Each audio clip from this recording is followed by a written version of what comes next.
Lep pozdrav, spet je ponedeljek in čas za športni pogled na spletni strani delo.si. Z menoj je Gorazd Nedlji, naš nogometni specialist. Pozdravljen, Gorazd. Pozdravljen, Miha. Za nami je torej pester nogometni vikend z velikim derbijem. Saj ime je takšno, to je po vsebini bil to veliki derbi Maribor-Olimpija. Nikakor ne, v Olimpijo rabimo boljšo, da bomo tudi derbi imeli boljši. 2-0 za Maribor, več kot zasluženo. Maribor naj bi bil v neki krizi, ampak potem je Olimpija v še večji krizi. To absolutno ne. Olimpija je že od 1. junija, če tako rečemo, v krizi. Maribor se bo vrnil, vice. Že takoj včeraj po tekmi sem videl žarečega Zlatka Zahovića, navdušen, ne toliko nad predstavo všečno kot s taktično izvedbo. In tukaj se moram strinjati, da je Maribor igral dokaj zrelo in primerno krizi. Ni silu v napad, nadzoruje razmere na igrišču. Olimpija pa praktično dovolil 2 priložnosti, od tega eno niti ne vem, če se reče priložnost, predložek pa akcija, ki je skreč za vijolične navijače Handanović ubranil. To je pa tudi vse, kar je Olimpija zmogla ob Šporerjevi vratnici, vse drugo pa za pozabo. Ante Šimundža, novi trener v Evropi, poraz, v derbiju gladka zmaga, je bil prava izbira, se že kaj vidi njegova roka v igri Maribora? To, če se že vidi, ne vem. Premalo je 2 tekmi, verjetno pa je prava izbira. Če hočeš domačega fanta, se pravi, v tem primeru je dobesedno domač fant, so zadeli v polno. V Sloveniji bi težko najdel boljšo alternativo in jaz mislim, da Ante zna biti pravi trener. Je tudi, živi za to, živi 24 ur na dan, to se mu vidi in takšne ljudi nogomet potrebuje v Sloveniji. V kakšno smer misliš, da bo peljal Maribor, najbrž je drugačen od predhodnika Anteja Čačića, mogoče bolj spominja na Dareta Milaniča? Mislim, da bo boljša izvedba Dareta Milaniča. Pa ne zaradi tega, da bi bil boljši, ampak neke stvari bo poskušal nadgraditi.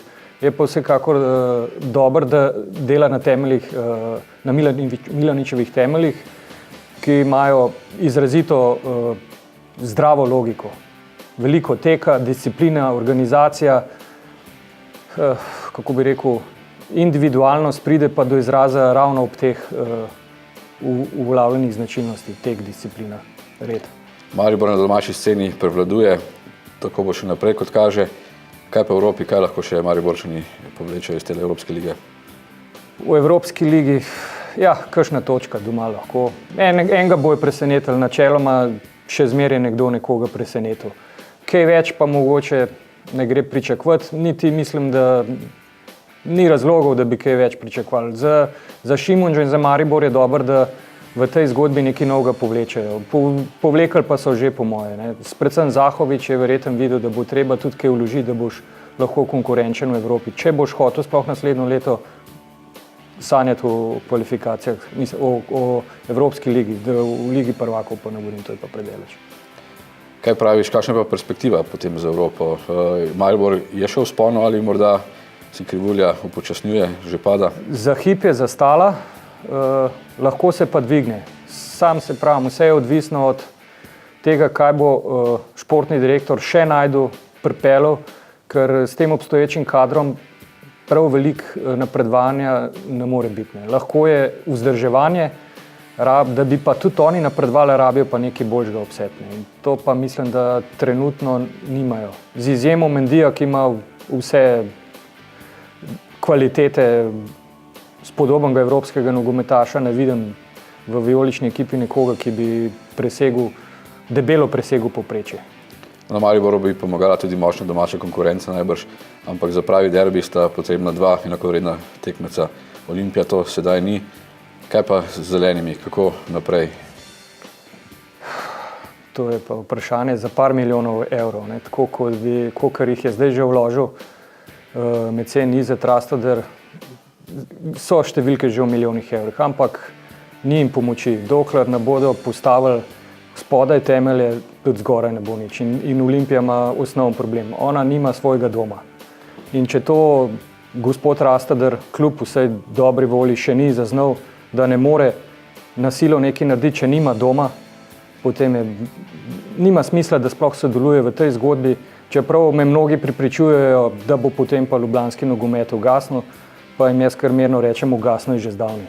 Brez derbijev mestnih na ravni klubov, kot so bili nekoč Slovan, Ilirija, Ljubljana, Svoboda, ne more niti Olimpija obstati. Da pa ne more obstati, je pa logično. Sam pogledajte, kje so zdaj derbiji. Ja, v Dobu, Radomljah, Domžale, vse okoli in to večina z ljubljanskimi igralci. Se pravi, da nekaj je narobe v Ljubljani. Ne? Stožice bolj, ko ne samujejo. Upajmo, da bo Ljudski vrt malo drugačen v petek, ko se spet čaka težka preizkušnja našo reprezentanco. Fanti Sečka Katanca se bodo pomerili z Norveško, ena od odločilnih tekem v kvalifikacijah za svetovno prvenstvo 2014. Kaj praviš, je še kaj možnosti? Mislim, da so minimalne, je pa tekma idealna za Srečkota in za te fante, ki jih ima trenutno na voljo. Nobenega imperativa zmage, zaradi tega, ker se zavedajo, da manjka dodane vrednosti, ki bi bila z Birso ali Ličičem. In to je zdaj ekipa povprečna, delavska, polna vole, motivov, lahko dokaže, da še ni rekla zadnje, oziroma del fantov pokaže, da so na poti, da se na nje da računati. Skratka, idealno za Srečkota. Tako kot je nekoč delal. Tako. Ima pa še Kevina Kampla, misliš, da je nared, da pokaže, da zna potezo več potegniti? Ja, proti Norveški ja, ampak za kaj več bi pa mu priporočil, da zaključi to zgodbo v Salzburgu. Moramo videti, kaj to na višji ravni zmore, kakšni so njegove potenciali, pa tudi, kot na zadnje kaže, v tem poldrugem letu pri Salzburgu je očitno že presegel avstrijsko ligo. Se pravi, da bi vedeli, kaj z njim, kaj lahko imamo od njega in kaj on ne na zadnje lahko da, oziroma kaj pomeni v tem nogometnem svetu, bo mogel preizkusiti se malo v močnejšo ligo. No, vemo, da Slovenija potrebuje 6 točk, če želi upati še na dodatne kvalifikacije ali morda celo prvo mesto v idealnem razpletu v skupini. Tekmeci Norveška, Švica, ponavadi smo v takih tekmah premagovali bolj kakšne mehke slovanske duše. Dokrat bo drugačen boj, karakterno nam najbrž ne ustrezata ti dve ekipi. No, ja, mogoče Švica, ker sam Švica bo po moje že v petek razrešila vse uganke, tako da bo naslednji teden revijalna prijateljska tekma. Še ena preizkušnja več za Srečkota, da lahko postal temeljne za naslednje kvalifikacije, ki bojo v Švicar šele čez en let se začele. Dober let, slab letno. Hvala, Goran, za tole analizo. Upajmo, da se bo čudež vendarle zgodil, da bomo lahko še upali na vrstice na svetovno 2014, če ne pa več upanja za evropsko 2016. Hvala.